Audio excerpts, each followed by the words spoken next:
as a neurodivergent nutritionist, you've got access to so much information that is consistently, from the outside looking in, changing or being debunked or being proven right or wrong, or it's a fad, or just it feels like this constant flurry within the world of nutrition. How do you deal with that, of trying to understand what's going on, trying to pick through what's true and what's not, both in how you advise people and your clients, but also in how you adopt your own practices within your own diet? Mm-hmm. How do you do that? It's a big question. Yeah. It's a big question. Yeah.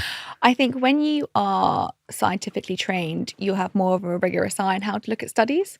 And I remember when I was studying, and I remember going to lots of magazines because, my former life was a model. And I was obsessed with, who's writing the health sections? Oh, the beauty journalist is. Like, wait, hang on. That person doesn't know how to read a good meta-analysis. They don't even know what a meta-analysis is, and that's kind of like the hierarchy of studies. They don't know whether it's in an animal, whether it's in a human, whether it's a randomized controlled placebo trial. They don't know how good the study is. So for me, like, the first thing is that I can just look at the study design very, very quickly and see, okay, is this worth me looking into, or is it worth me just completely disacknowledging? If it's done in a rodent, we can't translate that into humans yet. So, a lot of people talk about studies. Know. I already know. Forget about it. Okay, well, that's interesting. Let's look back at this in 5 years.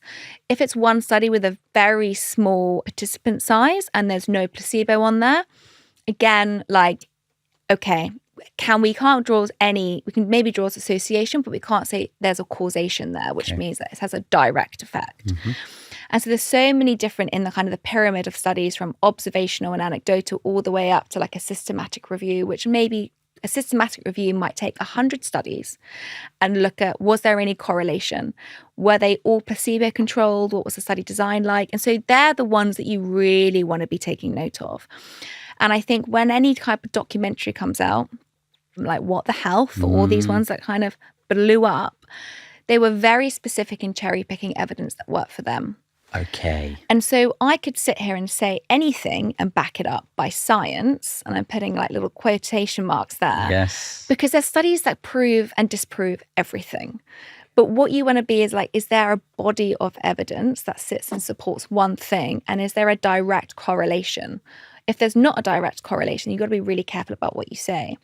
And I think what's really important from a nutrition standpoint is everything that we're discussing, from eating fatty fish and, being aware of your magnesium levels. And I say the magnesium because it's our soil health of why we have such low magnesium levels. Our food isn't rich in magnesium from the get-go. Was it? It was. Oh, yeah, it was. So it was. Oh, I'm so glad you're here, because this is what's really important, right? So looking at that, the things that I'm talking about isn't a trend, isn't a fad, is nothing extreme. I'm not asking people to eat high doses of omega-3. I'm asking them to eat 2 portions of oily fish a week. Nothing on what I'm talking about is hyper extreme. And I'm very aware of talking about anything to hyper extreme, because when you take anything out of an equilibrium, there's never a good effect.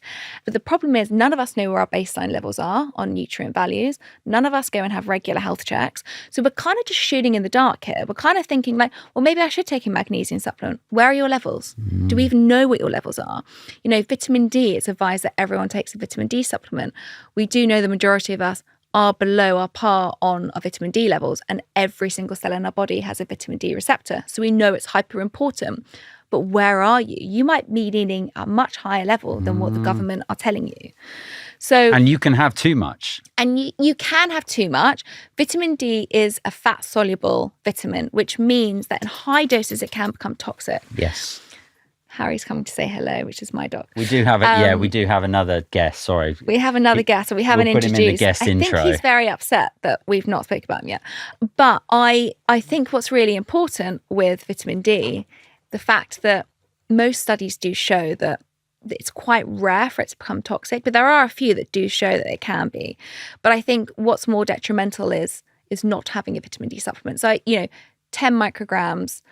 Is what's important. So 1,000 is what you should be looking for. 10, 1U, which is how you should be seeing it. It might be written in 2 different aspects. But making sure that you're having that. But just go to a doctor and ask for a blood test. Like, they will give you a blood test for your vitamin D levels. And then you can understand where you should be supplementing. So it's understanding these biomarkers. But on the bigger thing of fads and trends, it is so overwhelming. And what I try to say to anyone who comes through my door, if you were eating a balanced diet, if you were having fruit and vegetables in your diet, if you're trying to not have too many ultra processed foods, you're doing good. But I think what we're trying to get to is this like hyper extremism, and we're trying to push and pull our diet into different aspects, and we're not even hitting the basics. Like, most people will take all these supplements and then have loads of ultra processed foods in their diet. Yes. That's not going to be helping. Yes. And so what I'm all about is like, let's just bring it back to the core. Therefore make it simple. Make it simple. This is the biggest thing. If you're stressing, this might blow your mind. If you're stressing about nutrition so much, that will also change your physiology of how you're responding to that food. Whoa. Whoa. Say that again.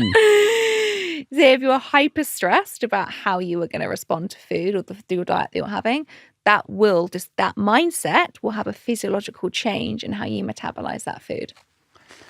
Wow. Regardless of whether it's healthy or not healthy food. Yes.